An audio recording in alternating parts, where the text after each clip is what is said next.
Hello. How are you doing today? Hope you are fine wherever you are. Welcome to Cesim Bank Simulation Round 1, your step-by-step guide to making smart decisions in this business simulation game. And the first thing that we're going to do while making this decision is to check the market outlook. When you go to Decision and then Outlook, it gives you all the information about the economy. From this information, you can see that Cesim Bank and the IT sector are expected to grow. It's projected to remain at a rapid pace, so the changes won't be very huge. Transaction flow is also expected to increase by at least 20% from last year, meaning the economy is doing quite well. You can also read about the banking sector and finally about policy, but the most important part here is the interest rate because that's what will guide your decisions for deposits and lending rates. Consumer decisions. Let's go to consumer because this is where we start making decisions for the first round.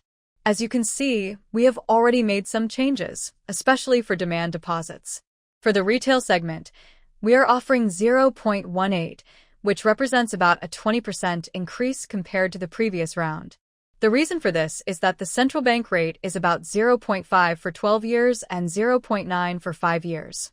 Therefore, for us to make money from deposits, our rate must be lower than the central bank rate, but we also need to stay competitive. That's why we've slightly increased our rate compared to the previous round, to attract more customer deposits. Remember, deposits are crucial because that's the money we'll lend out to earn interest income. Since we're offering a competitive rate of 0.18, we expect deposits to increase by around 6%. This growth is also supported by the fact that the market is expanding and deposits overall are projected to rise. For fixed-term deposits, unlike demand deposits, there's a timeline before customers can withdraw their money. So, to encourage them, we need to offer a slightly better rate, and that's why we are offering 0.65. This represents about a negative change of 4%, and we did this to improve profitability. As we said earlier, our customer rate should ideally be lower than the central bank rate, but in this case, we're giving a bit more to motivate customers to commit their funds for at least 12 months. By doing this, we expect an additional 3% increase in deposits.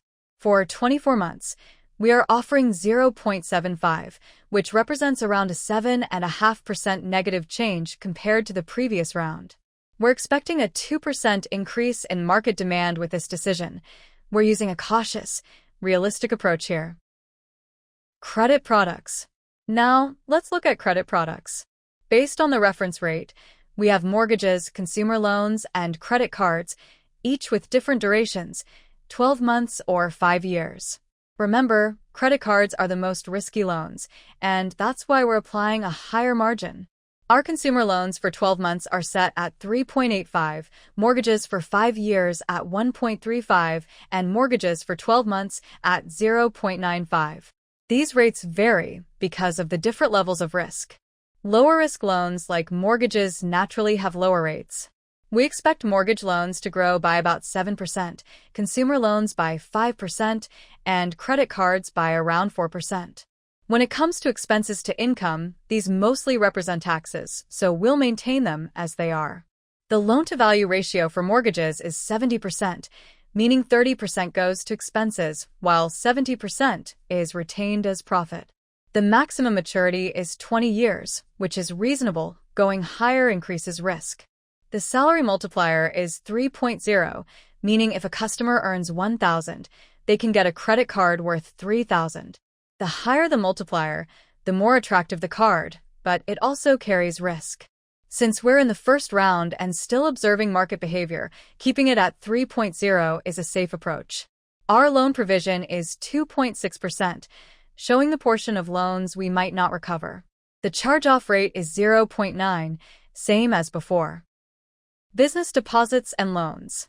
In business deposits, we expect growth of about 3%.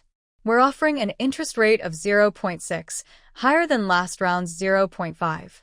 For loan terms, we're providing AAA credit rating loans at 1.7, translating to a 2.6 market rate. Last round, the market was at 2.7, so we've slightly lowered it to attract more customers. The same applies to AA and A-rated loans.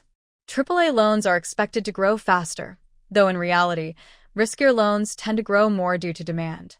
For BBB loans, we've set higher rates and provisions due to their higher default risk.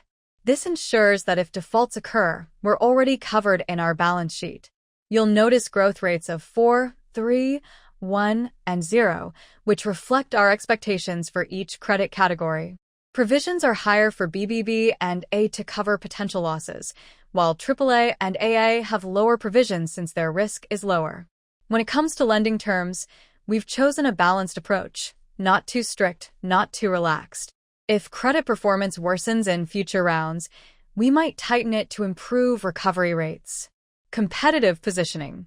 When we go to Outlook, it shows that the exporting business currently faces some challenges, though future potential exists. The key export markets are not performing very strongly right now, so we'll handle this area carefully. For SMEs, we can meet most of their needs for now. As we move forward, we'll identify promising market areas and position ourselves competitively to maximize profits and protect market share. Since both retail and SME sectors are expected to grow, we've increased our workforce. For retail, the number of employees is now 60, and for SMEs, it's 25. We're offering an average wage plus 15% and a performance pay of up to 20%. This helps reduce employee turnover, which is costlier than maintaining current staff. In terms of training priorities, we're focusing on sales development and product and service training to strengthen employee performance and customer engagement. Risk management and treasury. Under risk management, we've increased the budget to 700, and our credit allocation team has expanded from 10 to 11 members.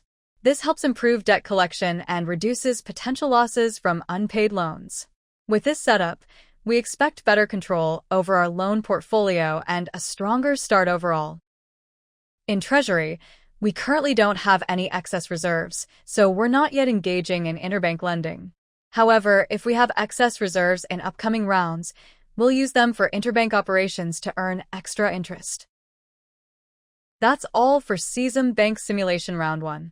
In this round, we've covered everything from market outlook, deposit rates, and loan strategy, to personnel and risk management, all key to building a profitable and competitive bank.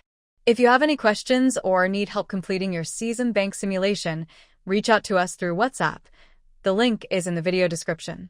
And if you'd like to watch round 2 of a series, check the description below for the direct link. Thank you for watching.